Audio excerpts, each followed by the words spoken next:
YouTuber. Sebenarnya saya ini selalu menghindar dan bersabar, diam saja, tidak ikut gosip, tidak ikut bergibah, tidak ikut-ikutan marah dan merespon. Jika kemudian ada orang yang kembali mencoba tampil di publik dan membangun narasi-narasi yang meracuni akal sehat umat. Tapi kali ini kesabaran saya ini kembali ditantang oleh manusia sok pintar, Eko Kuntadi. Bagaimana tidak? Dalam video terbarunya, Bung Eko Kuntadi kembali membangun narasi-narasi yang sangat menyesatkan tentang dunia pesantren terkait kasus pencabulan yang dilakukan oleh Mas Beci, namanya kalau nggak salah, anak dari salah seorang kiai pimpinan pesantren yang ada di Jombang.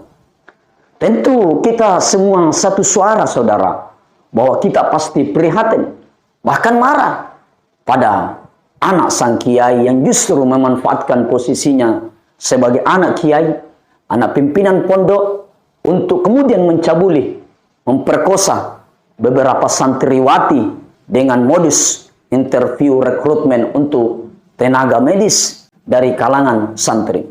Tentu semua kita marah.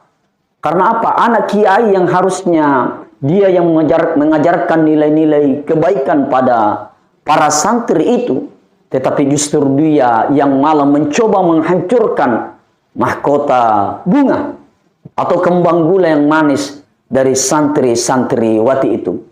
Kembang gula para santri itu dipastikan manis dan mengenakan. Tapi namanya juga kembang gula punya orang, bukan hak kita. Maka tentu nggak boleh kalau kita kemudian seenak dewe mencicipi kalau belum dibeli secara syar'i, dinikahi maksud saya. Ya, jadi apa yang Mas Beci itu samalah ya, gambaran dengan sindiran yang ada dalam Al-Quranul Karim, tepatnya di surah As-Saf ayat 2 dan 3. Lima taquluna ma la taf'alun kabura maqtan indallahi an taquluna ma la taf'alun. Ya. Mengapa kamu mengatakan apa yang kamu tidak lakukan? Ya, kabura maqtan an taqulu ma la taf'alun. Amat besarlah kebencian di sisi Allah itu apa yang kamu ketahui dan kamu katakan tapi kamu sendiri tidak melakukannya. Jadi hukuman ringan bagi sang anak kiai ini ya, karena dia ya nilai-nilai moral dia injak sendiri, dia langgar sendiri dengan memperkosa satu persatu ya anak-anak atau santri-santri yang tentu saja masih bersegel itu. Ya buat saya minimal pentilnya itu harus diamputasi. Kenapa diamputasi? Ya karena dia memperkosa banyak gadis. Beda halnya kalau suka sama suka. Ya kalau Al-Quran jelaskan aturannya.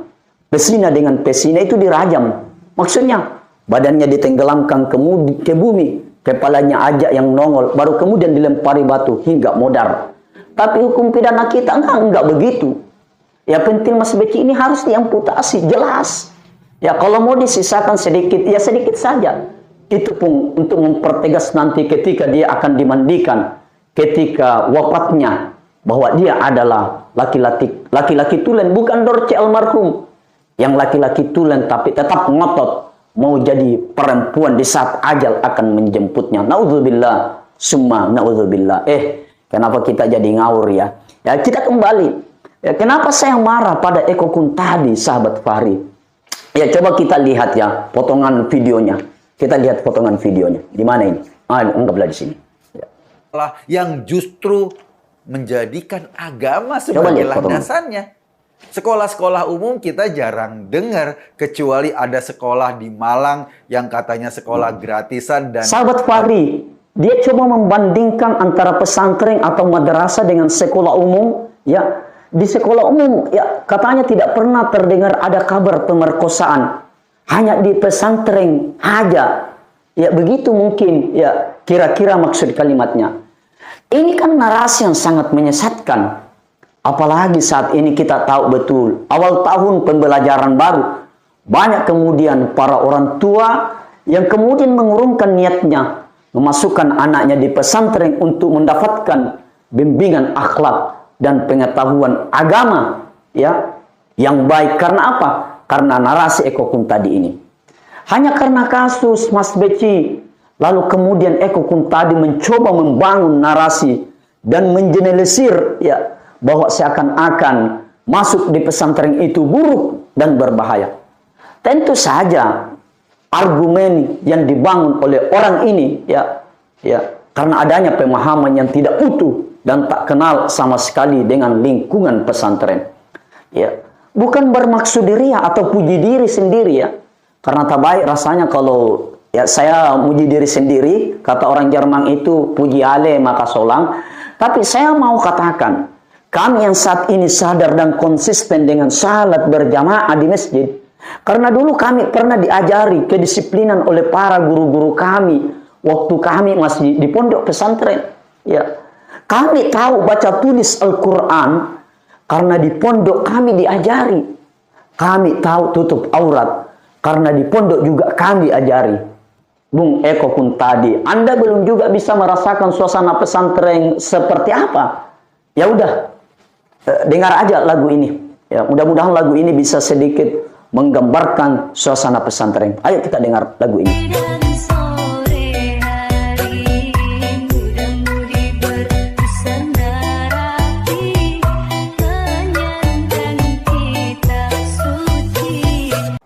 Sudah dengar lagunya?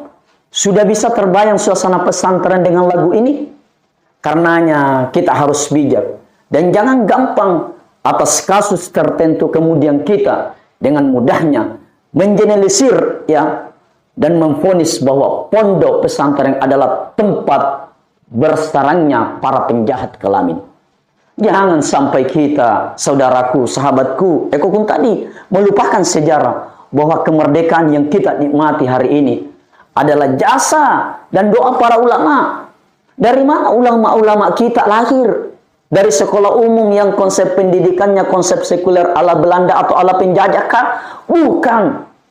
Tapi para ulama-ulama itu kita ya lahir dari pesantren yang konsep pendidikannya mensinergikan pendidikan umum dan agama.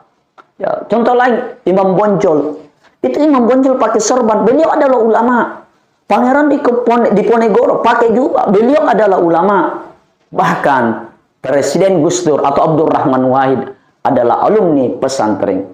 Bagi kami yang pernah mondok di pesantren, tentu menjadi kewajiban kami untuk selalu menjaga marwah dunia pesantren.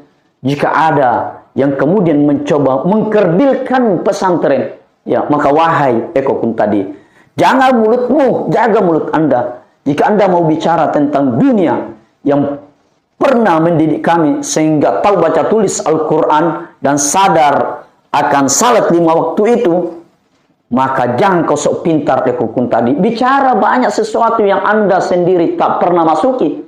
Saya paham Bung Eko. Anda boleh jadi tak pasti baca surah Al-Fatihah. Ya itu karena Anda tak pernah mondok. Anda mungkin hanya mengulang-ulang aja 3 kul.